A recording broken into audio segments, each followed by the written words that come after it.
فجأة خلص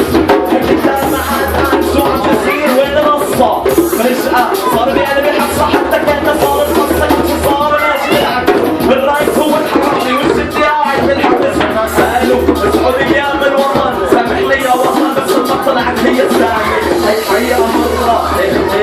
العرب رجعوا عادوا نفس الكرة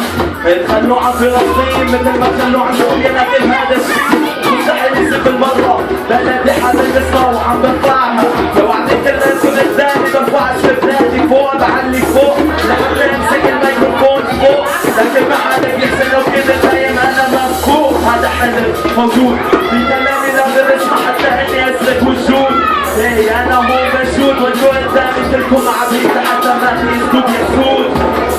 عم نادي باسم يسوع عم نادي باسم الدين عم نادي بأي كل الأديان لكن ما حدا عم يسمع لحتى يفهم سوريا عم تتدمر يا عربي يلا افهم انك بديها قبل هالمرة انتو تركتوا سوريا وطلعتوا فيها لبرا خليتوا عنا حتى اكبر ما اتيتونا بالقصائد العقودية وكلكم انكم بتساعدونا فجأة طلع الداعش بدنا نرجع زمن العبودية بلشوا بطريق الشام وفول الخاوية بلشوا لحتى يبحثوا عن طريق بالمعاوية هذا الشيء كله كذب هذا كله تنسيق الحقيقة مو حصري لو كان هذا الشيء انا هون المصير انا بدي بحكم ما في داعي اقلل بالسلاح مدام العالم هو عم يحكم هي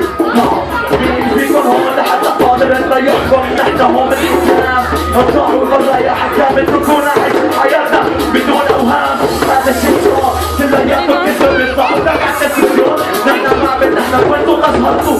فجرتوا انتوا عدلتوا انتوا تركتوا البلد لحتى وقفنا انتوا ما تركتوا في نفسي وحطيتوا وطار الارهاب